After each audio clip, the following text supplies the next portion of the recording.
तो आज की शुरुआत हम इस टॉपिक से कर रहे हैं।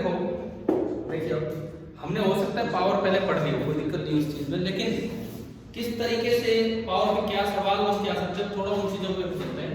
एनसीईआरटी बुक में page number 105 topic 3.9 and topic का नाम है इलेक्ट्रिकल एनर्जी एंड पावर। देखो अब इधर सुनो, मैं समझाता हूँ आपको उसमें क्या है क्या नहीं, बाद में पढ़ लेना आप। सपोज ये कोई एक कंडक्टर है, मैं कुछ अलग नहीं बताऊंगा, जो उसमें होगा वही बताऊंगा आपको। ये कोई एक कंडक्टर है, मान लो यहां पोटेंशियल है V8A, तो पॉइंट मैंने ए बोल दिया, और यहां पोटेंशियल है V8B and V8A is greater than V8B। तो करंट किधर से किधर जाएगा, high to low potential high to, क्योंकि पॉजिटिव चार्ज चलता है हाई टू लो। तो ये जो करंट इसमें बनेगा, ये जो करंट इसमें बनेगा ये फ्लो करेगा फ्रॉम ए टू बी, मतलब हाई टू लो पोटेंशियल। ठीक है, अब देखो करंट का मतलब क्या होता है, charge phloem per unit time. मैं केवल वही नोटेशन यूज कर रहा हूं जो इन्होंने बोली होगी, वही चीज, charge phloem per unit time. अगर मैं इस करंट को charge phloem per unit time लिखूं तो मैं लिख सकता हूं delta Q by delta T. It means delta T time में कितना चार्ज ऐसे भी गया होगा, डेल्टा टी टाइम में कितना चार्ज ऐसे भी गया होगा, आई into delta T, this is the amount of charge phloem from A to B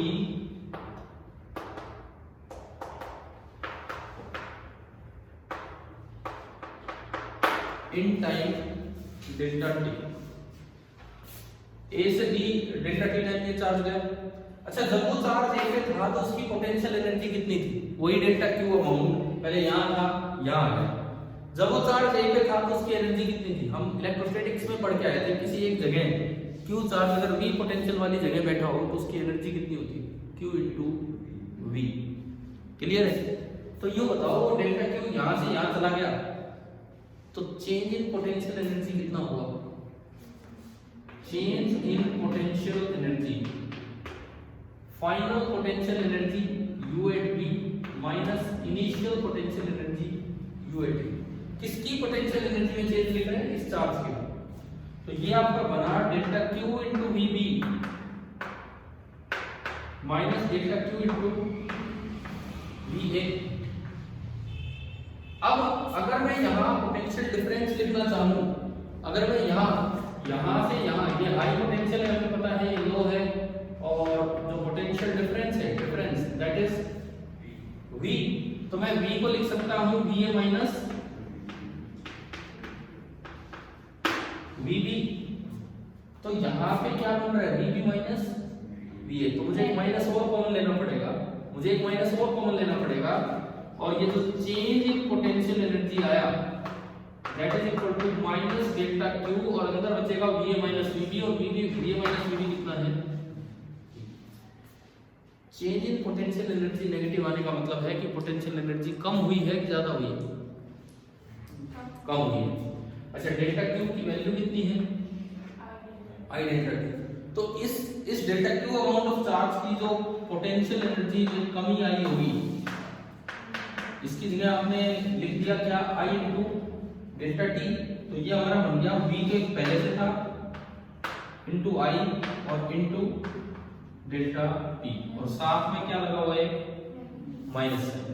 minus sign हमें ये बता रहा है कि हमें मिल गया लॉस इन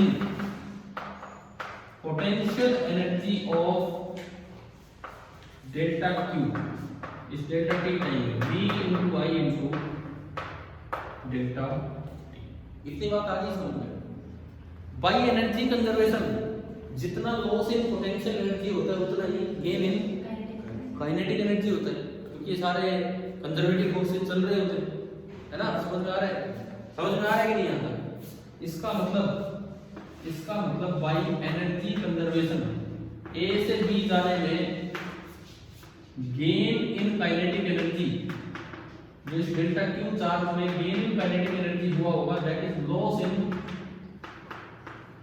पोटेंशियल एनर्जी।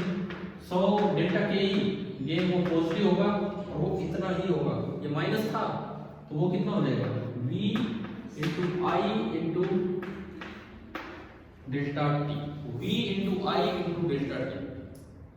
समझ आ गया यहाँ तक? क्लियर? अब देखो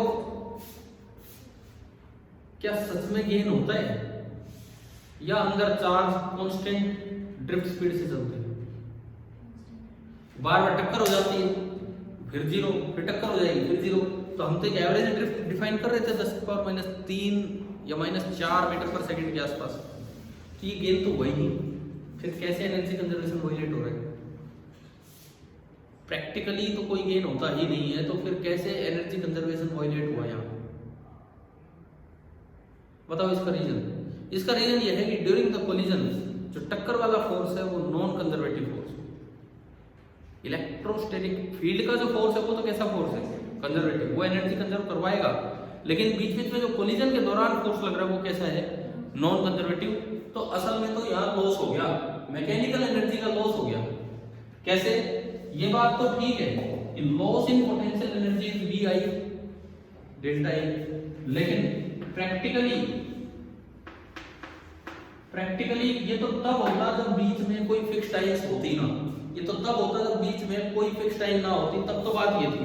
लेकिन अभी तो फिक्स टाइम से बार बार टक्करें होंगी, तो ड्यू टू कोलिजन जो डेल्टा काइनेटिक एनर्जी है, practically due to collision delta kinetic energy कितना हो जाएगा? 0। तो ultimately loss in mechanical energy कितना हो रहा है? मतलब ये जो भी P प्लस टोटल एनर्जी में लॉस जो हुआ कितना हुआ? V I delta T. वो गेन तो हुआ ही नहीं। इसका मतलब जो ओवरऑल लॉस है that is equal to v into I into delta.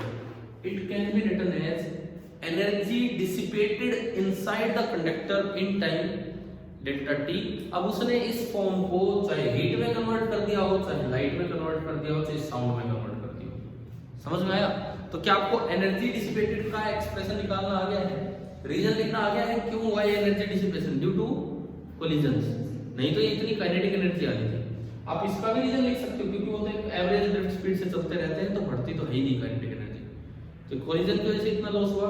यानी कि मेरे को मिला, मैं यहाँ लिखता हूँ, मुझे मिला एनर्जी डिसिपेटेड इस डेल्टा टी टाइम में जो एनर्जी डिसिपेट हुई है वो मुझे मिली v into I into delta T. अब पावर होती क्या है? Energy per unit time.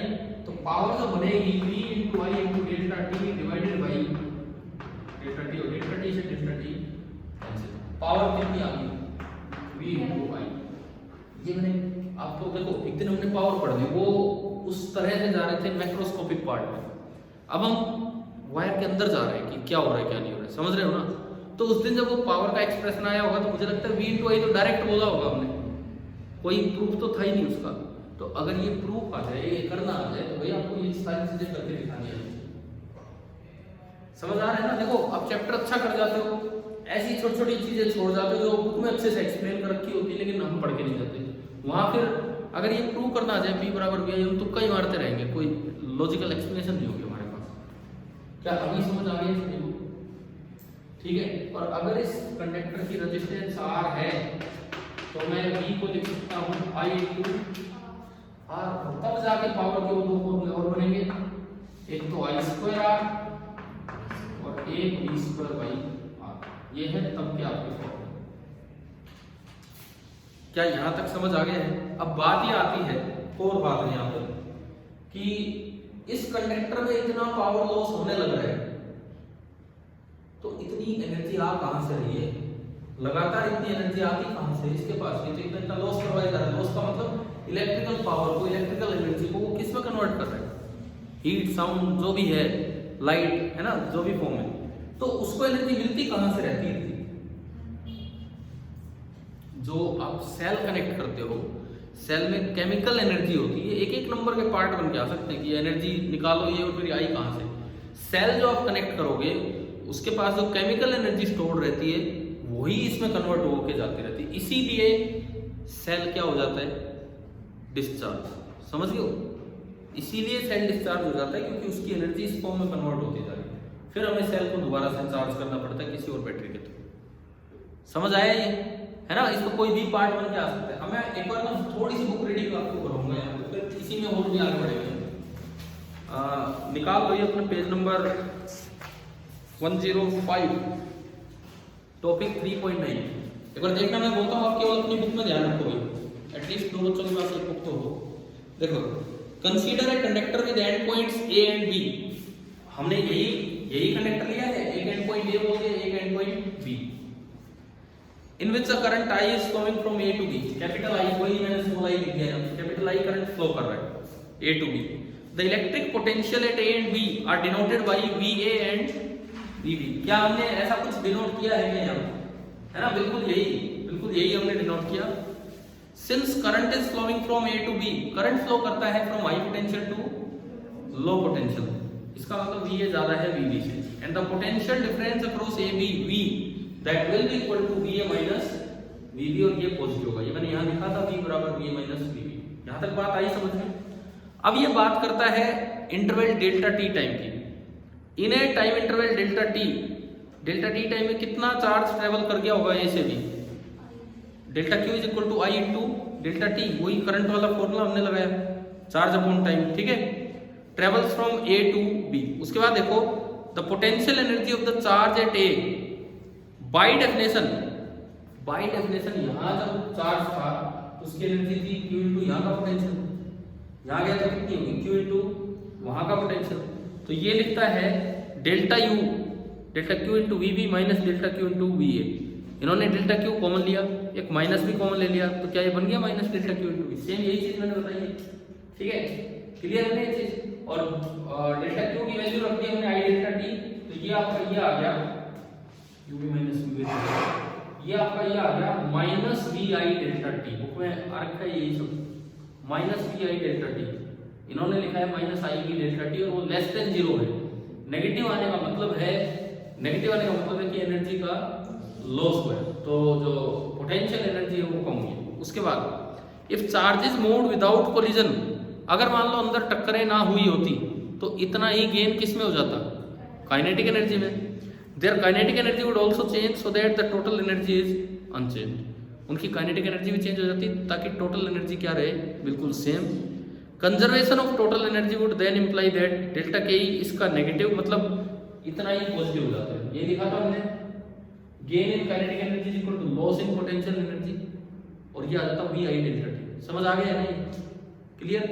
इसके बाद thus in case the charges were moving freely through the conductor under the action of electric field, अगर वो फ्रीली चल रहे होते बिना किसी कोलिजन के, their kinetic energy would increase as they move, तो उनकी काइनेटिक एनर्जी पक्का इंक्रीज होती जैसे जैसे वो आगे जाते हैं। We have however seen that earlier that on the average charge carrier do not move with acceleration but with a steady drift velocity because of collision with the ions and atoms during transit. बीच के दौरान उनकी टक्करें होती रहती, तो एक average सी drift speed से चलता है। So during collision the energy gain by the charge is shared with the atoms. टक्कर होते ही जो इसकी काइनेटिक एनर्जी बढ़नी चाहिए थी वो किसको दे देता है? एटम को, आयंस को, इनको, ठीक है? The atoms vibrate more vigorously, atom थोड़ा तेजी से वाइब्रेशन करते हैं और ये थर्मल एनर्जी आ जाती है, ये आ गई उसकी थर्मल एनर्जी। इससे क्या होता है? कंडक्टर हीट्स अप और वो हमें हीट के रूप में देखने लग जाते हैं। क्लियर हो रहा है नहीं? Thus, in an actual conductor, the amount of energy dissipated as heat during the time interval delta t कितनी होगी? जो ये जो काइनेटिक एनर्जी बढ़नी चाहिए थी, जो नहीं बढ़ी हुई, तो लॉस होगा। ये हीट के रूप में ये लॉस हो गया VI delta T, and the energy per unit time is power, तो पावर का फॉर्मूला आ गया I इंटू V, और अगर V बराबर IR यूज करते हो तो ये दोनों भी यहाँ से आ गए। आप बताओ क्या अब ये पूरा समझ आ गया है आपको किस तरह से था? क्लियर है ना?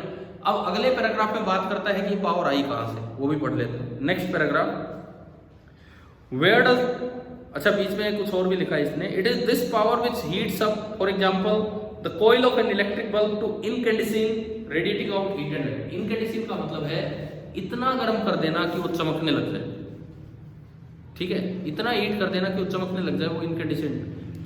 क्लियर है ना ये चीज? तो यही पावर बाहर दिखती है हमें। अब बात आती है where does the power come from, क्या रीजन था इसका, कहाँ से आती है पावर? सेल से। सेल की केमिकल एनर्जी पढ़ भी लेते हैं, इसमें लिखा भी है आगे। As we have reason before we need an external source to keep a steady current through the conductor. हमें एक एक्सटर्नल सोर्स की जरूरत पड़ती है कि अगर आप एक स्टेडी करंट फ्लो करवाना चाहते हैं, it is clearly this source which must supply this power and in the simple circuit shown with the cell it is the chemical energy of the cell which supplies this power for as long as it can। as long as it can का मतलब है कि बाद में वो क्या हो जाएगा, डिस्चार्ज हो जाएगा और उसके बाद वो एनर्जी नहीं दे पाएगा। समझ में आ रहा है नहीं? फिर हमें उसको फिर से चार्ज करना पड़ेगा। The expressions for power show the dependence of power on the resistor R। वो चीज हम मैक्रोस्कोपिक पार्ट में पढ़ चुके कि P R पे कैसे डिपेंड करता है। सीरीज में लगा दो तो डायरेक्टली प्रोपोर्शनल आर है, पैरेलल में लगा दो तो इनवर्सली। ध्यान है ना ये सब? ठीक है, आप एक बार ये बताओ कि यहाँ तक समझ आ गया? अब 2-3 साल पहले इससे नीचे वाला पॉइंट आया था बोर्ड में, इससे नीचे वाला पॉइंट क्या है मैं आपको बता देता हूँ पहले एक बार। देख लो, ये भी समझ लो। पहले पता नहीं किसी क्लास में ये पार्ट हुआ है कि नहीं हुआ है, तो हम ये डिस्कस करते हैं। देखो ये टॉपिक बाकी ऑलमोस्ट चीजें कवर होगी, लेकिन ये माइक्रोस्कोपिक पार्ट का ये टॉपिक अभी हमारा बचा ही हुआ था। हमने जिक्र ही नहीं किया था कि पावर बराबर V × I कैसे है। अभी क्लियर है ना सभी को? ठीक है। अब देखो इसमें एक और चीज का जिक्र होता है जो सीधा बोर्ड एग्जाम में शायद 3 साल पहले या 4 साल पहले ये चीज आई थी। अब देखते हैं वो क्या है। ये मिटा दो, ये क्लियर हो गया। बुक में से मैंने आपको पढ़वा दिया तो एक लाइन तो वहां लिखी ही हुई, कुछ अलग तो है ही नहीं वहां पे।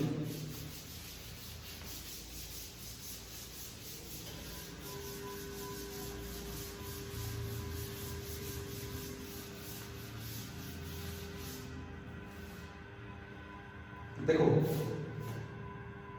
अब हम थोड़ा सा जिक्र करते हैं पावर ट्रांसमिशन का। एक बहुत अच्छा टॉपिक है पावर ट्रांसमिशन। पिछले 5-6 साल में मैं 2 जगह तो 3 जगह तो इसके सवाल देख चुका हूँ। एक बोर्ड में, एक जेई एडवांस में, एक नीट में। और तो कुछ बचता ही नहीं है। जेई के एडवांस में आ गया, नीट में आ गया, बोर्ड में आ गया, तो कहाँ आएगा? मेंस में हो रहा जाएगा। इस तरह का काम है, ठीक है ना? तो अब इसको समझना है ध्यान से। क्या पहले हमने अपने हरियाणा बिजली बोर्ड का कभी जिक्र किया है किसी क्लास में? उससे क्या होता है, टॉपिक थोड़ा अच्छे से समझ में आता है। ठीक है ना? वो नहीं, वो वाला नहीं। हरियाणा बिजली बोर्ड का जिक्र किया है क्या? 3 हिस्सों में 3 कंपनी 4 कंपनी है ना? थोड़ा उससे करोगे ना चीजें परमानेंट याद होगी, और ऐसा कोई भी सवाल आ जाए डेफिनेटली सॉल्व हो जाएगा। और नहीं तो भाई कंफ्यूज ही हुए रहते हैं। कई बार तो यही नहीं समझ आ रहा वोल्टेज बढ़ाने में करंट क्यों कम हो रहा है। हम तो पढ़ते हैं कि V बढ़ाओगे तो I बढ़ेगा, लेकिन अब देखते हैं क्या होगा। सुनो, मैं केवल अपने हरियाणा की ही कंपनीज की बात करता हूँ। ये जो हरियाणा बिजली बोर्ड है इसको 3-4 कंपनीज में डिवाइड कर रखा है। क्या है सुनो, सबसे पहली जो कंपनी है, सरकारी कंपनियां है, इसका नाम होता है HPGCL। कोई अंदाजा कि ये मतलब बिजली बन रही है यहाँ पे? इस कंपनी का काम है बिजली बनाना। बताओ इसकी फुल फॉर्म क्या बन सकती है? H से तो हरियाणा, P से power generation, power generation corporation limited. Corporation limited का मतलब होता है निगम, और कुछ नहीं। कंपनी के ये तो टेक्निकल टर्म्स हैं, इन पे हमें नहीं जाना। कॉर्पोरेशन लिमिटेड और ये सब। तो यहाँ मेन टर्म ये है पीजी मतलब पावर जनरेशन। जब पावर जनरेट की जाती है तो लो वोल्टेज पे जनरेट होती है कि हाई पे? लो, काफी कम पे होती है, नॉर्मल वोल्टेज पे जनरेट होती है। मान लो यहाँ जो पावर जनरेट हुई है, देखो कुछ ज्ञान की बातें सीख रहे हो इस तरीके से। जहां जो पावर जनरेट हुई है, मैंने कहा वो वोल्टेज कम है, और वो वोल्टेज कितनी है? V1। सबसे पहले वहां यूज किया जाता है स्टेप अप ट्रांसफॉर्मर। सबसे पहले वहां यूज किया जाता है स्टेप अप। ये ट्रांसफॉर्मर में शॉर्ट में लिखा। स्टेप अप ट्रांसफॉर्मर क्या करता है? ये एसी होता है, एसी। स्टेप अप ट्रांसफॉर्मर क्या करता है? कम वोल्टेज को बढ़ा के ज्यादा वोल्टेज कर देगा। देखिए स्टेप अप ट्रांसफॉर्मर क्या करेगा, इसको हाई वोल्टेज पर कन्वर्ट कर देगा। मान लो वोल्टेज कितनी होगी V2। अब देखो अगर थोड़ा ये इस तरह से टॉपिक नहीं करके जाते हो, शायद 2013 या 14 में आया था एडवांस में, हो ही नहीं सकता। और वो कौन सा आ गया, एनसीईआरटी का क्वेश्चन आ गया, एनसीईआरटी का एक्सरसाइज का सवाल आ गया था, अभी बताऊंगा आपको, करवाऊंगा। हो ही नहीं सकता अगर आप इसको समझ के नहीं रहे हो तो। बच्चे कर क्या रहे हैं, अगर अब भी रिजल्ट खराब आता है, बच्चे कर क्या रहे हैं, बस ओनली कुछ लिमिटेड टाइप ऑफ क्वेश्चंस करके चले जाते हैं, उसी की इतनी ज़्यादा प्रैक्टिस कर रहे हैं कि यूँ लगता है भाई सब कुछ हो रहा है। अरे एक ही तरह के सवाल कई बार करोगे तो सोल्व होगा ही होगा आपसे। कम से कम अपनी ये टेक्स्ट बुक तो पूरी कवर करके जाओ। अब ये देखो इधर क्या होता है इसमें, ये बहुत ही हाई वोल्टेज हो गई, बहुत हाई वोल्टेज है, इसके तो आसपास कॉन्टेक्ट में भी आ गया तो खत्म हो गई एकदम से, कुछ भी नहीं बचेगा। इस तरह का है काम। ये तो बहुत हाई वोल्टेज है, आपने सुना होगा 11,000 वोल्ट की लाइन ही डेथ तक करवाई देती है, इस तरह का काम होता है। 11,000 वोल्ट सुना है ये, 11,000 volt is just 11 kV, just 11 kV कुछ भी नहीं है, लेकिन उसके सामने आदमी कुछ भी नहीं है, इस तरह का काम है। सुनो, ये हाई वोल्टेज पे जैसे ही आप पावर को ट्रांसमिट करते हो, ये पावर ट्रांसमिशन वाला जो काम है वो कंपनी करती है। ये एक बार ये तो यार नाम आपने सुन रखा होगा अपने आसपास। एक मिनट, H फॉर हरियाणा, आगे बताओ। विद्युत। अब ये हिंदी में गया नाम। पावर ट्रांसमिशन की हिंदी क्या होती है, पावर ट्रांसमिशन, पावर ट्रांसमिशन की हिंदी होती है विद्युत प्रसारण। बन गई हिंदी, समझ गए हो क्या? दिस इज पावर ट्रांसमिशन, जिसको हिंदी में बोला गया है विद्युत प्रसारण। क्योंकि देखो वो जनरेशन वहां पे बैठे होंगे पढ़े लिखे लोग, ये आम आदमी के आसपास की चीज है, ये आम आदमी के आसपास काम आते हैं, ये इनके ऑफिस, तो वहां लिखने पावर ट्रांसमिशन हो सकता है ना समझ में आए, तो इस नाम को थोड़ा हिंदी में कर दिया गया विद्युत प्रसारण निगम। इसका काम होता है पावर को इधर से उधर, मतलब जहां पहाड़ों में जहां भी बिजली बन रही है वहां से आपके लोकेलिटी में बिजली को भेजना। ठीक है, ये आपका एसवीपीएन है, इसका काम है, ये वोल्टेज हाई वोल्टेज पे चल रही है। हाँ, थोड़ा सा लाइन ड्रॉप होता है, इधर भी हाई वोल्टेज ही रहती है, थोड़ा सा लाइन के क्रॉस ड्रॉप होगा, इधर भी हाई वोल्टेज है, और नेट दिस वोल्टेज V3। मैंने बोला ये हाई वोल्टेज है और V3 ही है, लेकिन V2 ज्यादा होगी कि V3? V2। यार जब करंट ऐसे जाएगा कुछ ड्रॉप नहीं हो जाएगा, कुछ इसकी लाइन रेजिस्टेंस होगी, तो V2 will be greater than V3। यहां तक आया समझ में? अब अगर इतनी हाई वोल्टेज हमारे घर में आ गई तो एक्चुअली बहुत भारी नुकसान हो जाता है। क्यों नुकसान हो जाता है? अगर इतनी हाई वोल्टेज एक दिन आ गई थी हमारे घर में 11,000 वोल्ट की लाइन, कैसे मैं बताता हूँ क्या कैसे आ गई। ये जो मेन रोड है ना, यहाँ से 11,000 वोल्ट की लाइन जा रही है, मेन रोड से जा रही है। एक दिन एक भाई अपने ही पड़ोसी वो कॉन्टेक्ट में भी आ गए थे उसकी गलती से, वो तो ऊपर कुछ देखने गए थे किसी के मकान में, गलती से उसके कॉन्टेक्ट में आकर धड़ाम से गिरे, किधर गिरे मुझे नहीं पता, लेकिन नहीं मतलब वो अभी तक भी वो इतना ठीक नहीं हो पाए जो मैंने सुना है।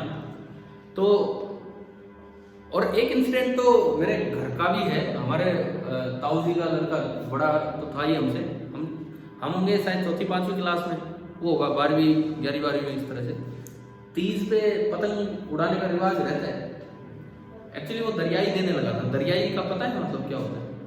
वो दरियाई देने का मतलब चरखी समेटना नहीं, दरियाई देने हाँ जी दरियाई देने, अरे दरियाई देने का मतलब होता है वो पतंग पकड़ के एक बार ऊपर करना, ताकि तो उसने क्या किया, उसने ऐसे किया, पीछे 11,000 वोल्ट की लाइन जाती थी छत के पीछे, वो कॉन्टेक्ट में आ गया, बाई चांस उसकी डेथ ही हो गई थी वहाँ पे। ये तो मतलब हम छोटे बच्चे थे तब की बात है, लेकिन बता रहा हूँ ये तो बड़ी खतरनाक लाइन होती है 11,000 वोल्ट की लाइन।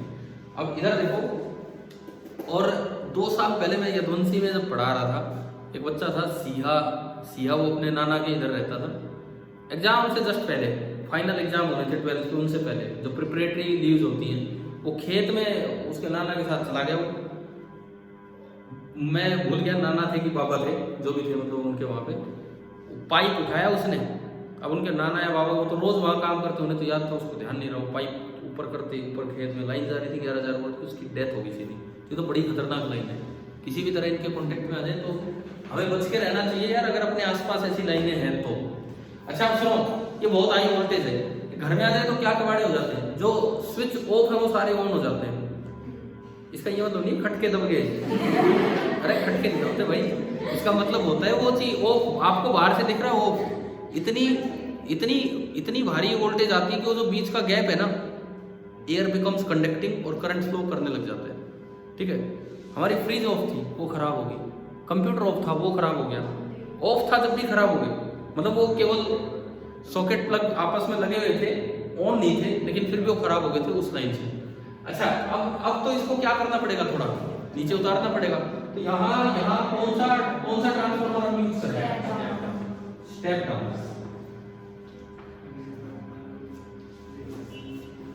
ये आप यूज करेंगे स्टेप डाउन ट्रांसफार्मर। सुनो आगे सुनो, स्टेप डाउन ट्रांसफार्मर ने बिजली को कम वोल्ट पे करवा दिया। अब एक्चुअली हाँ, ये इनको बांटना होगा, बिजली को घर घर तक पहुंचाना होगा। ये सबसे टफ काम होता है सरकार के लिए। देखो ये जो आखिरी काम है, सबसे टफ काम है सरकार के लिए। कारण ये है कि इसमें पब्लिक डीलिंग बहुत ज्यादा है। पब्लिक डीलिंग बहुत ज्यादा है, लोगों को बिजली भी देनी है, लोगों से बिल भी कलेक्ट करना है। तो सरकार ने सोचा ये तो एक कंपनी के बस की बात नहीं है, तो इसको दो हिस्सों में बांट दिया, एक UHBVN और एक DHBVN। देखो UH और DH तो होता है उत्तरी हरियाणा और दक्षिणी हरियाणा, उत्तरी हरियाणा और दक्षिणी हरियाणा। अच्छा, ये यहाँ इसको बोला गया पावर, लोगों को समझ नहीं आ रहा था। यहाँ बोल दिया विद्युत, ये भी समझ नहीं आ रहा, तो इसको बोल दिया बिजली। अब समझ आया कि किस चीज की कंपनी है। विद्युत का यार क्या मतलब, क्या है, क्या है बिजली तो वी से बताओ। डिस्ट्रीब्यूशन की हिंदी क्या होती है? वितरण। ये पावर जनरेशन है, ये पावर ट्रांसमिशन है, ये पावर डिस्ट्रीब्यूशन है, बिजली वितरण। और एन से निगम, एन फॉर निगम। ठीक है, तो ये समझिए दो कंपनियां क्या है। ठीक है, अब क्या होता है एक्चुअली, ये थोड़ा सेफ जोन बताते हैं, जो एसडीओ बताते हैं। देखो इनमें डिपार्टमेंटल हेड जो होता है, एक एक छोटे छोटे सब स्टेशन पे उनका नाम, पोस्ट का नाम एसडीओ होता है, सब डिविजनल ऑफिसर। तो वो लोग बताते हैं कि दक्षिणी हरियाणा में काम करना थोड़ा आसान है, सेफ है, बजाय कि उत्तरी हरियाणा में बताया जाता है। और हमें तो क्या पता। DHBVN में जैसे कैसा काम है, अपने मैं यहाँ की बात करूं कनीना की, आप इधर से अंबेडकर चौक से और आगे टी पॉइंट तक जाओगे तो पहले DHBVN का ऑफिस आता है, शायद बोर्ड भी लगे। फिर BSNL क्या करने गया वहां, HBPN का है। BSNL का कोई मतलब ही नहीं है। BSNL है यहाँ पे कॉलेज रोड पे, BSNL कॉलेज रोड पे मैं बात कर रहा हूँ, सीधे जाओ। सबसे पहले आता है DHBVN का ऑफिस, कभी देखना यार उधर से निकलो। उसके बाद आता है HBPN का ऑफिस, उसके बाद आता है हनुमान जी का ऑफिस मंदिर। हाँ बिल्कुल है। अब देखना ना, अरे कभी भी नेक्स्ट राउंड जब आपका लगे, आज कितने बच्चे उधर की तरफ जाते हैं आफ्टर द क्लास?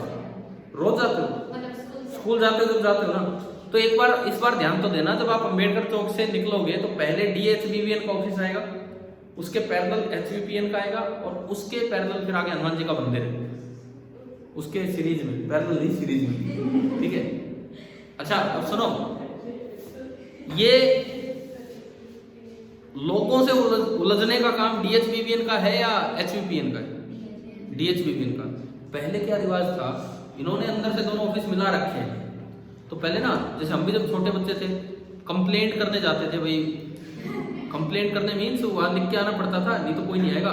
फोन वोन थोड़ी थे यार उस समय, फोन नहीं थे, कंप्लेंट रजिस्टर होता है, उसमें लिख के आना पड़ता था कि भाई यहाँ का, हम तो कहते फेस उड़ गया, फेस नहीं, फेज होता वो, फेज इस तरह से। अब तो ऐसी दिक्कतें कम हो गई थोड़ी। तो हमारी आदत ये हो गई थी HBPN में जाने की, सारे वहीं बैठते थे। एक दिन लोगों को गुस्सा आया, बोले ठीक करने नहीं आ रहे, पहुंच गए HBPN में कुटाई करने। वो DHBVN वाले तो चुपचाप अपने ऑफिस में जाके बैठ के उस दिन बेचारे HBPN वालों को पीट दिया। वो उनका काम नहीं, कुछ नहीं। फिर उसके बाद उन्होंने रजिस्टर उठा के यहाँ रखा, बोले अपने ऑफिस में रखो DHBVN। और मैंने एक दिन, जैसे इनमें जो SDO होते हैं, उनसे एक दिन बात हो रही थी ऐसी, तो वो बता रहे थे, बोले UHBVN में काम करना थोड़ा मुश्किल है।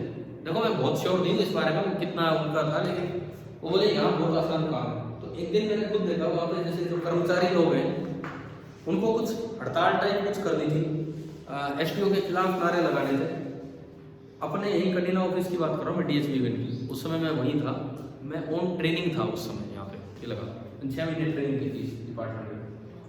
इलेक्ट्रिकल इंजीनियरिंग में एक 6-7 महीने का हमारा ट्रेनिंग वर्क होता है उस 4 साल के दौरान। मेरी इलेक्ट्रिकल इंजीनियरिंग थी, तो मेरी ट्रेनिंग लगी थी HVPN, हरियाणा विद्युत प्रसारण निगम, HVPN कंपनी में, ठीक है। तो तब का मैं बता रहा हूँ आपको, भाई इतना मान सम्मान के साथ विरोध करते हैं DHVPN वाले। दरी बिछा रखी है, दरी बिछा रखी है, कुर्सी लगाई, कुर्सी साफ की सारी, आओ जी एसडीओ साहब आ जाओ, एसडीओ साहब आ जाओ। एसडीओ साहब को बैठा दिया, मुझे नहीं पता था क्या होने वाला है। हाँ जी करें स्टार्ट, बोला हाँ करो। एसडीओ मर गया, हाय हाय अरे यार इससे परमिशन लेके इसको मार रहे वो हाँ मर रहा है, बोला ठीक है। तो मैंने उनसे पूछा मुझे क्या चक्कर है, कोई फर्क नहीं पड़ता। अरे बोले मरा हुआ कोई एसडीओ मेरे बड़ी है, बोले एसडीओ खड़े ही है। वो तो न्यूज में देने के लिए उन्हें होती है इस तरह से विरोध किया और ये सब। अच्छा अब देखो, अब थोड़ा समझते हैं इस काम को। अब इसमें सुनो, मैं कह रहा हूँ कभी भी कोई भी अपने जिस भी गांव से या कनीना से हो, कभी भी निकलो तो देखना वहां कौन सा ऑफिस है। अपने यहाँ यूएच के नहीं होंगे, डीएच के होंगे, ठीक है। जो बच्चे, जैसे मैं आरपी स्कूल वालों की बात करता हूँ, अब पुल से उतर के जब उतरते हो ना नीचे स्कूल की तरफ, पुल से उतरोगे तो एक आगे चौक आता है, मैं भूल गया नाम, तुलाराम चौक है, कौन सा चौक है। तो तुलाराम चौक को जैसे ही क्रॉस करोगे उस साइड में पूरा ऑफिस है वहाँ पे। देखना नाम वाम पढ़ना, HVPN लिखा है, DHV। अरे पुल से गाड़ी उतरी आगे तो आपकी इस साइड में, ठीक है ना, वहीं पे मिलेगा, या आप जहां भी देखोगे वहां मिलेंगे इस तरह से। तो अब थोड़ा सा इनकी टेक्निकल चीजों पे चलते हैं। क्या ये परमानेंट याद रह जाएंगी ये बातें? हाँ भी देखो, अब इनकी टेक्निकल चीजें। आपके बोर्ड एग्जाम में ये क्वेश्चन आया कि पावर ट्रांसमिट करने के लिए क्यों हमने पहले हाई वोल्टेज पे किया और फिर लो वोल्टेज पे। इस तरह से आएगा वो सवाल कि आप एक कॉमन सा आपको आसपास दिख जाएगा danger signal around the transmission line, danger signal लगा रहता है कि भाई मत आना इनके पास बहुत हाई वोल्टेज। तो उसमें सवाल ये था कि क्यों हाई वोल्टेज पे ट्रांसमिट कर रहे हैं जबकि ये जनरेट भी लो पे हुई है और डिस्ट्रीब्यूट भी किस पे होनी है, लो पे। तो ऐसा क्या हुआ कि हमें इसको हाई बनाना पड़ा ताकि वो पावर लॉस कम हो। ये बात बिल्कुल सही है। कैसे, इसको एक्सप्लेन करो कैसे। देखो मैं बताता हूं, इधर ध्यान दीजिए। आपने सपोज पावर जनरेट कर दी, आपने पावर जनरेट कर दी P1, आपने, ठीक है, इसने पीजी ने P1 पावर जनरेट की। स्टेप, ये जो ट्रांसफार्मर होते हैं ना, ये लगभग 100% एफिशिएंट होते हैं, 99%, 96%, 95% से ऊपर ही। तो इनमें तो कोई एनर्जी लॉस होता ही नहीं। तो जो पावर जनरेट हुई है P1, वही पावर यहाँ तक आ गई। इसका मतलब यहाँ जो पावर पहुंची वो कितनी पहुंची, P1। और यहाँ वोल्टेज कितनी है, लाइन वोल्टेज बोलते हैं, लाइन वोल्टेज V2 है। तो यहाँ करंट कितना होगा, लाइन करंट। पावर का फॉर्मूला आज ही डायरेक्ट किया, V2I। तो यहाँ लाइन करंट कितना होगा, I line P1/V2। Suppose cable resistance है RC, ये जो जनरल टर्मिनोलॉजी है वो मैं बोलूंगा। जो केबल है ना, ट्रांसमिशन केबल जो है उसकी रेजिस्टेंस को हमने नाम दिया, केबल रेजिस्टेंस को हमने बोला RC, ये आपकी केबल रेजिस्टेंस है, ठीक है। तो जब एक IL करंट आएगा तो हीट लॉस होगा, इसको R लॉस। किसी भी R रजिस्टर में अगर I करंट जाता है तो कितना loss, power loss, I² R। Ohmic loss भी उसे हम बोल देते हैं, अभी जो डेराइव होगी, ठीक है। तो यहाँ पे PC is the power loss in cable, power loss या हीट लॉस इन केबल। वो आपका हो जाएगा IL² RC। IL² means P1/V2 का और स्क्वायर इनटू RC, और ये आपका बना P1² RC/V2 को मैं बोल सकता हूँ V लाइन, यहाँ जो है शुरुआती वोल्टेज। अब देखो, पावर जो आपने जनरेट कर दी वो कांस्टेंट है, पावर जो आपने जनरेट कर दी वो कांस्टेंट है, RC कांस्टेंट है, केबल की रेजिस्टेंस। ये आपके हाथ में, आप लाइन वोल्टेज 11,000 वोल्ट भी ले सकते हो, 1,11,000 भी ले सकते हो, कितनी भी। जितना ज्यादा V लाइन होगे उतना ही PC कम हो। समझ आ गया? PC आया, it means if V line is more तो पावर लॉस इज लेस। इसीलिए power is transmitted at high voltage. क्या ये पॉइंट समझ आ गया है क्या?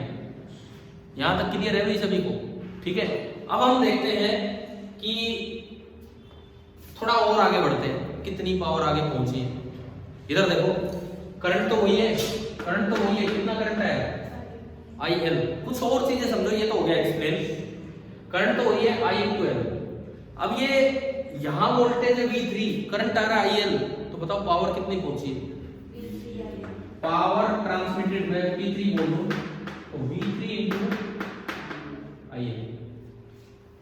This is equal to power demand of the city और टाउन और विलेज। क्योंकि ट्रांसफार्मर में तो कोई लॉस होता ही नहीं है। तो अगर मैं पावर डिमांड की बात करूं, पावर डिमांड जो होगी जितनी आप बताई जा रही है V3 × IL। यहां तक आ गया समझ? अगर आपसे पूछा जाए इस P1, इस PC और इस P3 में क्या रिलेशन होगा? P1 = PC + P3। आपने कितनी पावर जनरेट की, कितना बीच में नष्ट हुआ और कितनी आगे हुई। तो P1 = PC + P3। क्या यहां तक समझ आ गया है? क्लियर है ना सभी को? और क्या बात करें इसमें? हाँ, लाइन के पास वोल्टेज ड्रॉप कितनी होगी? हाँ, V2 - V3 है, वो कितना है यही पूछ रहा हूँ। V2 - V3 कितना है? करंट कितना जा रहा है? IL या IC बोलो। रेजिस्टेंस कितनी है? RC। तो यहाँ जो ड्रॉप होगा, IL × RC। तो अगर आपको V2 - V3 की जरूरत पड़े तो दैट इज IL × RC। समझ आ गया? मैंने दो रिलेशन बता दिए, P1 = PC + P3 जो भी है वो, एंड I में क्या बताया था? V2 - V3 = IL × RC। अगर आपको लाइन करंट की जरूरत पड़े, इधर से भी निकल जाएगा और इधर से भी। डिपेंड करेगा कि कौन सी साइड की वोल्टेज क्वेश्चन में दे रखी है। डिपेंड करेगा कौन सी साइड की वोल्टेज क्वेश्चन में दे रखी है। वो दिखेगा कि डाउन एंड है या जनरेटर एंड है, दिखेगा। समझ लो, क्लियर है कि नहीं? कौन सी साइड की वोल्टेज, अगर इधर की वोल्टेज है तो IL ऐसे निकलेगा, पावर जनरेटेड अपॉन वोल्टेज। इधर की वोल्टेज है तो पावर डिमांड से निकलेगा। अच्छा, एक बार जब नीट के पेपर में सवाल आया था तो उन्होंने ना डायरेक्ट लाइन वोल्टेज दी थी, बस ये लिख दिया लाइन वोल्टेज इतनी है, पावर इतनी है, पावर दे दी डायरेक्ट। ये नहीं बताया इधर का है कि उधर का।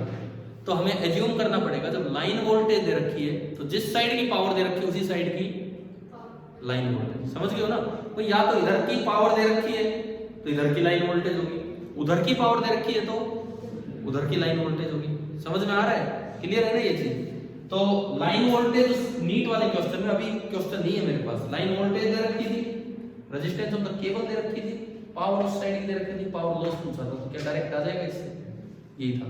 अब एक और चीज आपने अभी देखा, V लाइन ज्यादा होगा, अगर V लाइन ज्यादा होगा तो IL इस फॉर्मूले से कम होगा।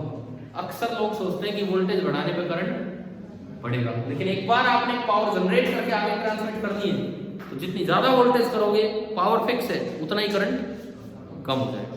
पहले तो ये बताओ क्या ये पूरा समझ आ गया है? अब हम बची हुई कुछ पंक्तियां और पढ़ते हैं वहां से जो बोर्ड एग्जाम में पूछी गई थी, फिर उस सवाल पे चलेंगे जो JEE एडवांस में आया था। इस तरह से उसको पूरा करेंगे। देखो कितनी कहां पहुंच गए हम,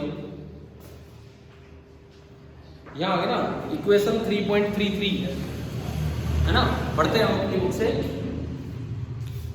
equation 3.33 has an important application to power transmission. Equation 3.33 मतलब यही पावर वाली equation has an important application to power transmission. मिल गया ना बुक में? कहां पढ़ रहा हूं मैं? Electrical power is transmitted from power stations to home and factory. देखो ये तो आपका पावर स्टेशन है इधर, और ये आपकी होम्स एंड फैक्ट्रीज जो भी है, which may be hundreds of miles away, काफी दूर होते हैं। ऐसा थोड़ी कि भाई कनीना में बिजली देनी है तो यहाँ पड़ोस में ही कहीं बन रही है, ऐसा तो है ही नहीं। काफी दूर से बिजली यहाँ आ रही है, may be hundreds of miles away via transmission cable के थ्रू, जिसकी रेजिस्टेंस हमने आरसी बोलती है। One obviously wants to minimise the power loss, definitely हम पावर लॉस को कम करना ही चाहेंगे in the transmission cables connecting the power station to home and factories. हमारे घर तक, हमारी फैक्ट्रीज तक जो पावर आ रही है उसमें लॉस कम चाहेंगे हम। We shall see now how this can be achieved. Consider a device R to which a power P is to be delivered via transmission cables. और केबल की रेजिस्टेंस कितनी है? आरसी। अगली डिवाइस को छोड़ो, इस केबल की रेजिस्टेंस कितनी है? आरसी है। To be dissipated by it finally if V is the voltage across R and I is the current through it, then P बराबर V इंटू I। पावर का फॉर्मूला हमारा होता है V into I, simple. The connecting wire from the power station to the device has a finite resistance RC, तो power dissipated is I square into RC। मैंने ये board पे समझा दिया, इससे भी बेटर तरीके से समझ आ रहा है क्या? I स्क्वायर इंटू RC और फिर I की वैल्यू रखी, तो ये जो V है, इन्होंने इस एक्सप्लेनेशन में इस चीज का यूज नहीं किया है कि आप सोर्स एंड की तरफ है या इधर की तरफ है जिधर टाउन है, इस चीज का यूज नहीं किया है। परंतु क्या इक्वेशन समझ आ रही है क्या? इस इक्वेशन में PC का मतलब है पावर लॉस इन केबल बराबर P स्क्वायर क्या चीज है? P है पावर जनरेटेड। मैं इसका मतलब बता रहा हूँ ये क्या है, क्लियर करना है। PC है power loss in cable, P है पावर जनरेटेड, RC है केबल रेजिस्टेंस और V लाइन वोल्टेज का फिगर। क्या आप क्लियर है ना ये चीज? एक्चुअली बच्चे इसमें यही कंफ्यूज हो जाते हैं, समझ में नहीं आता कई बार ये, तो ये डायग्राम ज्यादा क्लियर करता है चीजों को। Thus to drive a device of power P, the power wasted is inversely proportional to V square। ये हमने यहाँ भी देखा था कि जो पावर है वो लाइन वोल्टेज के स्क्वायर के इनवर्सली प्रोपोर्शनल है। The transmission cables from power stations are hundreds of mile long, और इसलिए उनकी रेजिस्टेंस भी बहुत ज्यादा है, पर रेजिस्टेंस लेंथ के डायरेक्टली प्रोपोर्शनल होती है। तो अगर 100 मील की दूरी पे आपके स्टेशन से और घर है तो आरसी तो बहुत ज्यादा हो गया केबल की resistance. To reduce PC these wires carry current at enormous value of V, line voltage बहुत ही ज्यादा रखते हैं। This is the reason for the high voltage danger sign on transmission line. High voltage danger sign बना के रखते हैं वो, a common sight as we move away from populated areas. Using electricity at such voltages do not safe, and hence at the other end a device called a transformer lowers the voltage to a value suitable for use। क्या पूरा समझ आया कि नहीं? ये कह रहा है ठीक है पावर लॉस कम हो गया, लेकिन इतनी हाई वोल्टेज पे यूज करना ठीक नहीं है। मैंने कहा चीजें खराब हो जाएंगी, ठीक है, तो फिर दोबारा ट्रांसफार्मर का यूज किया जाता है उसकी वैल्यू का। क्या टॉपिक पूरा समझ आ गया है? अब देखो जी एडवांस में क्या सवाल आया था जो आपके अब बोर्ड में आ सकता है। मैं आपको पेज नंबर बताऊंगा एनसीईआरटी का, वहां चलेंगे हम एक्सरसाइज, लेकिन इस चैप्टर की नहीं, किसी और चैप्टर की। अब चलिए पेज नंबर 268, पेज नंबर 268।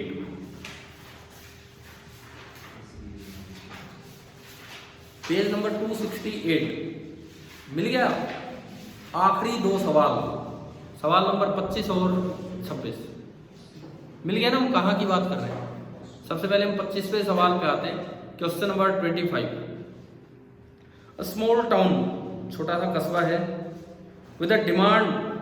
देखो अब बहुत ही क्लियरली हम देखते चलेंगे, यूनी की पूरी पूरी लाइनें पढ़ने में लगेंगे। पहली बात जहां कुछ आगे यहाँ बताओगे। इसमें बोला है small town with a demand of 800 kilowatt. पता नहीं क्या दिया है? P3 दे दिया। यानी कि सवाल में हमें हम बस इस तरह देंगे कि ये दे दिया 800 किलोवाट, किलो मतलब 10 की पावर 3। P3 दे दिया आपको। आगे बढ़ते हैं। एट 220 वोल्ट, यहां शहर में जो बिजली चाहिए कितने वोल्ट पे? 220। तो ये तो यार ये वोल्टेज दिए जो हमने नहीं लिखा है ना, V3 दिए। V3 तो लाइन वोल्टेज थी, ये वो V4 वोल्टेज है जो आप शहर गांव में भेजेंगे। ये तो वो है नीचे वाली वोल्टेज, समझ गए हो ना? लाइन वोल्टेज नहीं है ये, ठीक है। It's situated 15 kilometre away from an electric plant generating power at 440 volt. यहां पावर कितने में जनरेट होगी? 440 वोल्ट पे। कमी है, गांव में कितने वोल्ट पे पहुंचनी है? 220 वोल्ट पे। कितनी दूर है यहां से? वो 15 किलोमीटर, 15 किलोमीटर दूर, ठीक है। चले हम आगे बढ़े। The resistance of the 2 wire line. अच्छा 2 वायर लाइन इन्होंने दे दी, सिंगल वायर नहीं जा रही है, मतलब एक में करंट जाएगा एक में आएगा, कुछ इस तरह का सिचुएशन बनता हो। 2 वायर लाइन का मतलब ये लेना है कि अगर 15 किलोमीटर सेपरेशन है तो लेंथ ऑफ ट्रांसमिशन वायर 15 नहीं 30 किलोमीटर। समझ गए हो ना? 2 वायर लाइन का मतलब होता है कि अगर 15 किलोमीटर सेपरेशन है तो जो वायर की लंबाई होगी वो कितनी हो जाएगी? 30 किलोमीटर। 2 वायर लाइन का मतलब समझते हो? करंट यू घूम के आ रहा होगा तो वायर की लाइन जो होगी वो कितनी होगी? 30 किलोमीटर। ठीक है। Resistance of the 2 wire line कितनी है? 0.5 ओम पर किलोमीटर। 0.5 ओम पर किलोमीटर। उसकी टोटल लेंथ कितनी? 30 किलोमीटर। तो आप आरसी बताओ, आरसी कितना है? 0.5 ओम तो 1 किलोमीटर की, तो 30 किलोमीटर की इंटू 30 कितना आ गया? 15 ओम। आपको आरसी भी दे दिया 15 ओम। समझ आ रहा है ना? देखो यहां तक हमें 4 बातें पता लगती हैं। एक तो पावर डिमांड जो है ग्राउंड की कितनी है? 800 kilowatt. RC 15 ohm, V1 440 volt and V4 220 volt. समझ आ गया? और भी कुछ दिया है, the town gets power from the line. अब उस शहर में जो बिजली आ रही है वो कितने से कितने वोल्ट स्टेप डाउन ट्रांसफार्मर में आ रही है? 4000 से 220। तो बताओ 4000 वोल्ट कहां की है? V3। समझ गए होगा आप? ये जो V3 है ये V4 कैसे होगी? 4000 यार ये जो ट्रांसफार्मर है, ये जो गांव में ट्रांसफार्मर लगा है ये दिया इन्होंने 4000 से 220 में कन्वर्ट कर रहे हैं। दिया है कि नहीं? ये जो गांव में ट्रांसफार्मर लगा है ये 4000 को 220 में कन्वर्ट कर रहा है। मतलब इस ट्रांसफार्मर के ऊपर जो है V3 वो तो 4000 है ना V3, और नीचे जो है V4 वो 220 है। क्या समझ आया कि नहीं आया? यहां तक समझ आ रहा है? अब देखो पहला सवाल, estimate the line power loss in the form of heat. ये किलो को कन्वर्ट कर लेना 10 की पावर 3 मल्टीप्लाई करके। आपके सामने है सब कुछ। अब आप बताओ कि इसमें लाइन पावर लॉस मतलब पीसी कैसे निकालें? आप करो यार, अपने आप करो। 2 मिनट में चुप हो जाएंगे आप। पीसी कैसे निकालें?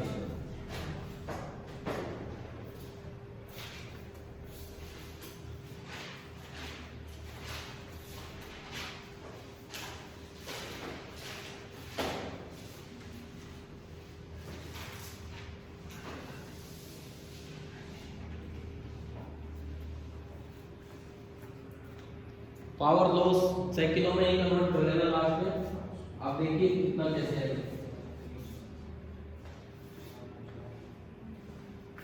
600 बिल्कुल सही, बिल्कुल सही। पहले बताओ आईएल कितना है? 200 है। कहां से निकाला आईएल? 200। वहां देखो यार, थोड़ा स्टेप बाय स्टेप चलो। ये डायग्राम सा दिमाग में रहे, इधर की पावर भी दे रखी है और इधर की वोल्टेज भी दे रखी है। तो क्या आपने यहां से आईएल निकाल लिया? पावर कितनी है? 4000 ना 800 गुना 1000, 800 into 1000, ये तो पावर है। और वोल्टेज कितनी है? 4000 और इनटू आईएल 00000। आईएल बहुत ज्यादा है, लाइन करंट बहुत ज्यादा है, खराब सिस्टम है। 200 एम्पीयर बहुत ज्यादा करंट है। वैसे लाइन वोल्टेज इतनी कम नहीं होती है, 4000 वोल्ट, मिनिमम 11,000 वोल्ट होती है। सुनो आईएल कितना है? 200 एम्पीयर आ गया। आरसी है हमारे पास कितना था? 15 ओम। तो बस डायरेक्ट लगाओ ये आईएल स्क्वायर इनटू आरसी करके देखते रहो साथ साथ। आईएल का स्क्वायर देखो, ये दिमाग में रखो। आईएल कहां से निकाला? इधर की चीज होती है यहां से निकालते हो, वो है तो वहां से निकालो। ये कितना आ रहा है? ये आईएल का स्क्वायर 200 का स्क्वायर 4000 और आरसी 15 4 60 और 3 जीरो हटा दो किलो के लिए, तो ये बनेगा 600 किलो वोल्ट।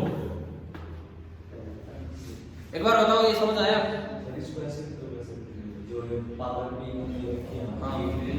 क्या? एक मिनट दोबारा बोलो। ये पावर लॉस जो है यहाँ पर पी में दे रखे हैं नीचे वाली मशीन में।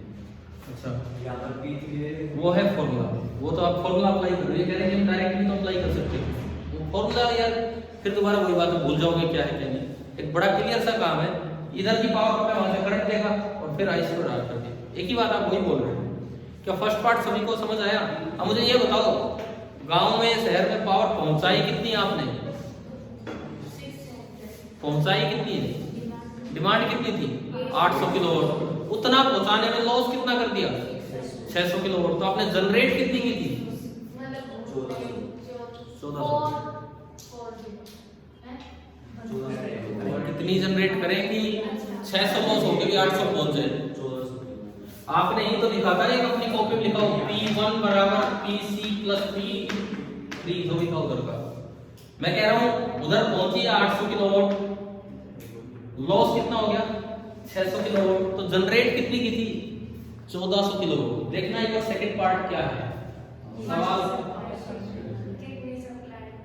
ना, how much power must the plant supply. Plant को कितनी पावर बनानी पड़ेगी, एज्यूमिंग कोई लीकेज लॉस हम नहीं पढ़ते क्या, वो भी कुछ और तरह के लॉस है उसको हम छोड़ रहे हैं। तो बताओ क्या आंसर आया इसका 1400 किलोवाट।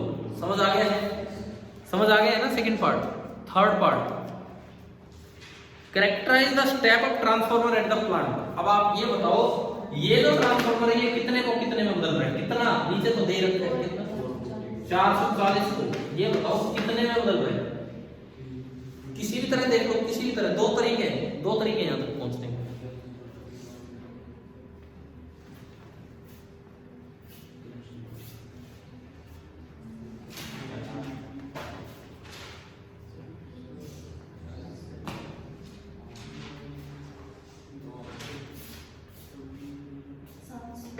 सात सौ नहीं, और भी कम, और भी कम, ये हद होगी। मैं कह रहा हूँ अच्छा मतलब इसने 440 वोल्ट को 7 वोल्ट में कर दिया और ये कहने को स्टेप अप है। वो शुरू में बोले 700, मैंने कहा इतना कम बोलना 70 7000 आएगा 7000 वोल्ट।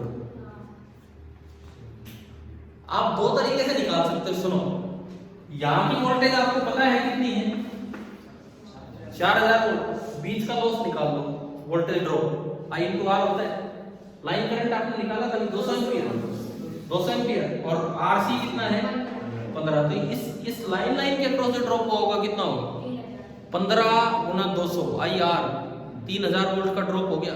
यहां से वहां ड्रॉप हो गया 3000 वोल्ट और फिर भी वहां पहुंचे 4000, तो यहां था कितना 7000। एक रिलेशन आपने ये भी लिखा था शायद कि V2 माइनस V3 बराबर I into R, वो लग गया आपका V2 आ गया। एक तरीका तो ये, और दूसरा पावर से कैसे, क्या हमें यहाँ की पावर पता लग चुकी है कितनी 1400 किलोवाट। मतलब यहाँ की पावर पता है, करंट तो सेम ही होता है, करंट तो वही है जो उधर 200 था तो ये भी 200 ही है।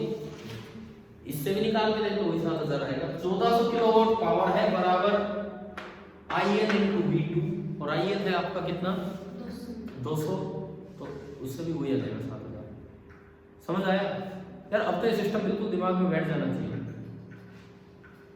अब ये बताओ इस सिस्टम में यूं पूछा जा सकता आपसे कितने % पावर लॉस होगी, या इस सिस्टम की एफिशिएंसी। पहले पावर लॉस बताओ कितना % है, लॉस कितना हुआ, लॉस 600 और टोटल जनरेट कितनी हुई 1400। लॉस हुआ 600 और जनरेट कितनी हुई है 1400। तो परसेंटेज लॉस अगर आपसे पूछा जाए, परसेंटेज लॉस अपॉन टोटल और इनटू 100, 0 से 0 गया 300/7। ये बहुत ज्यादा लॉस है, 40% के आसपास लॉस हो गया, बहुत ज्यादा लॉस है। It is not a very good system, ठीक है ना, खराब सा सिस्टम है, बहुत ज्यादा लॉस है। क्लियर हो रहा है यहाँ। अगर पूछ ले सिस्टम की एफिशिएंसी कितनी है, एफिशिएंसी का मतलब होता है power supplied upon power generated into 100। Efficiency कितनी है, पावर सप्लाई कितनी हो भाई 800 अपॉन जनरेट कितनी 1400, मतलब आउटपुट अपॉन इनपुट उस तरह से और गुणा 100, वो बचा हुआ 60% के आसपास आ जाएगा। क्या ये दो चीजें आपको निकालनी आ गई है। अब मुझसे पूछा जाए, आप बताओ मैं कैसे इंप्रूव करूं इस सिस्टम को। एक ही तरीका है, बहुत आसान सा। आप RC चेंज नहीं कर सकते, वो लाइनें बिछा दी किसी ने 15 किलोमीटर 30 किलोमीटर की लाइनें बिछा दी। एक ही तरीका है जो बड़ा आसान है, वोल्टेज बढ़ा दो यार, लाइन वोल्टेज बढ़ा दो। By increasing the line voltage V can reduce the ये काम इन्होंने अगले सवाल में सिखाया है। अब आप अगले सवाल पे चलिए, ये काम इन्होंने अगले सवाल में सिखाया है। देखिए next question, do the same exercise as above. लेकिन वो जो गांव में जो ट्रांसफार्मर लगा है कितने को कितने में बदल रहे हैं? 40,000 को 220 में। अब देखो एक बार बस 0 का फर्क आएगा, आप देखते चलो। यहाँ 40,000 होते ही यहाँ की पावर तो वही है, टाउन डिमांड 800 किलोवाट। 40,000 होते ही करंट कितना हो गया? इस 40,000 होते ही एक और 0 कटेगी, करंट कितना हो गया? हमारा टारगेट ही यही था कि लाइन करंट कम हो, सीधा 10 टाइम्स कम गया करंट। अरे समझ आया? समझ आया सभी को? 40,000 को 220 में करने वाला स्टेप अप होता है। कहाँ लिखा है? स्टेप डाउन लिखा है यार हमारी बुक में। तो कौन सा सवाल पढ़ रहे हो? कौन सा सवाल पढ़ रहे हो? सही पढ़ रहे हो कि गलत पढ़ रहे हो ये बताओ। ठीक है, अब सुनो, करंट 10 टाइम्स कम हो गया, क्या ये समझ आया? IL 20 होते ही ये पावर लॉस आपने निकाला था, IL स्क्वायर इंटू RC। 20 का स्क्वायर करोगे 400, कितने टाइम्स कम? 100 गुना कम। 100 गुना कम, 100 गुना कम मतलब केवल और केवल लॉस कितना है? 6 किलोवाट। 6 किलोवाट का लॉस। पावर भेजी कितनी आपने? 800। बीच में लॉस कितना हुआ? 6। तो जनरेट कितनी की थी? 806। पिछली बार 1400 जनरेट करके 800 भेज पा रहे हैं, इस बार 806 जनरेट करके 800 भेज पा रहे हैं। तो कौन सा सिस्टम अच्छा है? दूसरे वाला, क्योंकि इसमें लाइन वोल्टेज आपने 10 टाइम्स बढ़ा दी, जिससे लाइन करंट 10 टाइम्स रिड्यूस हो गया, पावर लॉस 100 टाइम्स रिड्यूस हो गया। क्या अभी समझ आ रहा है? अब इसके तीनों पार्ट्स का जवाब दे दो। फर्स्ट पार्ट, पावर लॉस कितना है हमारा? 6 किलोवाट। पावर जनरेट कितनी की? 806 किलोवाट। और अब आप बताओ कि स्टेप अप ट्रांसफार्मर इधर 440 को कितने में कर रहा होगा? ये तो देखो, अगर थोड़ा कॉमन सेंस भी लगाएं, यहाँ कितनी वोल्टेज पहुंच रही है? 40,000, तो 40,000 से ज्यादा ही होगी। कितनी ज्यादा होगी वो? आई इंटू आर कर लो। आई अभी आया था आपका 20, आई आया था ना 20 और 15 300, तो यहाँ कितनी वोल्टेज होगी? 40,300। कोई बच्चा इसको वेरीफाई करना चाहे तो इधर की पावर से वेरीफाई कर लो। इधर पावर अभी आप बता रहे थे कितनी? 806 किलो पावर होती है V इंटू आई। 40,300 को 20 से मल्टीप्लाई करो, लाइन करंट 20 में। 40,300 को 20 से मल्टीप्लाई करके देखो कि 806 किलोवाट पावर आ रही है। तो यार हर तरफ से पहुंच रहे, वही तो घूम रहे हैं। तो समझ आ गए? और लास्ट में लिखता है hence explain why high voltage transmission is preferred. तो हमने एक्सप्लेन तो कर ही दिया, हाई वोल्टेज करते ही लाइन लॉस बहुत ही कम हो गए। एफिशिएंसी अगर पूछी जाए, इस बार अगर लॉस पूछा जाए, लॉस 6/806 into 100। एफिशिएंसी पूछी जाए 800/806 गुणा 100। अब देखो ये क्या ये जो थोड़ी देर के लिए हमने पिछली 15 मिनट से ये सवाल स्टार्ट किया, उससे पहले वो टॉपिक पढ़ा, क्या अभी बिल्कुल क्लियर है कि नहीं? मुझे लगता है हमारा पावर जनरेशन, ट्रांसमिशन और डिस्ट्रीब्यूशन तो आज ही कुछ दिमाग में बैठा होगा अभी क्या है क्या नहीं। ठीक है, अब जब जेईई एडवांस में सवाल आया था, शायद मुझे ईयर जो याद आ रहा है 2013 वाली बात, ये सवाल एनसीईआरटी का था। हो सकता है थोड़ी वैल्यूज अलग कर दीजिए। उन्होंने 1-2 चीजें एक्स्ट्रा पूछ ली थी, 3-4 पार्ट थे उसमें, एफिशिएंसी तक चले गए थे, इस तरह का काम था। लेकिन क्या अब आगे से ये चीजें सोल्व हो पाएंगी? ठीक है, अब ये जो सवाल आया बच्चे ढूंढते रहे, भाई यार ये कैसा सवाल आ गया, सच में नया था उनके लिए, क्योंकि करंट बस वही सोल्व करते रहते सर्किट, या थोड़ा पावर और वो पड़ जाते हैं। अब ये चीज तो पढ़ी नहीं थी। आपकी बुक में टॉपिक तो है चैप्टर नंबर 3 में, लेकिन न्यूमेरिकल कहाँ है? एसी वाले चैप्टर में, क्योंकि उन्होंने यहाँ जानबूझ के दिए सवाल। क्या उस चैप्टर में ट्रांसफार्मर का जिक्र होता है क्या? तो इसीलिए उन्होंने इस सवाल को रोक दिया था और यहाँ होता है। तो अभी बताओ भाई, क्या करंट वाला पार्ट समझ आ गया है? अच्छा, इसमें कोई और डाउट, कहीं कोई पार्ट, कहीं भी कोई पार्ट आपका मिसिंग हो करंट वाले में? जैसे कि ये कर लिया गया है, जैसे 3.18 पेज नंबर 129 पे है,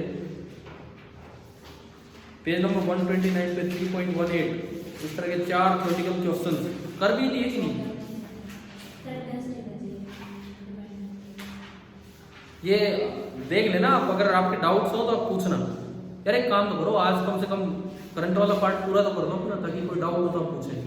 अभी भी मैं बता रहा हूँ, ये तो मैं बता देता हूँ, आपको समझ आ जाता है। आपको यही नहीं पता होता कहाँ कौन सी चीज दे रखी है, वो मिस ही हो जाएंगे फिर लास्ट में। 3.18 है और इस तरह के काम है। अच्छा दूसरी बात, कल क्लास मॉर्निंग में होगी, ठीक है ना? 6 ना 6:30 हम 1 मिनट हम 6:15 बजे अपनी क्लास स्टार्ट कर देंगे। 1 मिनट फिर उठा ले रहे, क्या होगा इसको? हम 6:15 बजे अपनी क्लास स्टार्ट कर लेंगे, ठीक है? कल सुबह आपकी क्लास का टाइम है 6:15 से 7:15 और उसमें क्या स्टार्ट करें? मैग्नेटिज्म, ठीक है? तो अगला पार्ट स्टार्ट करते हैं। Thank you.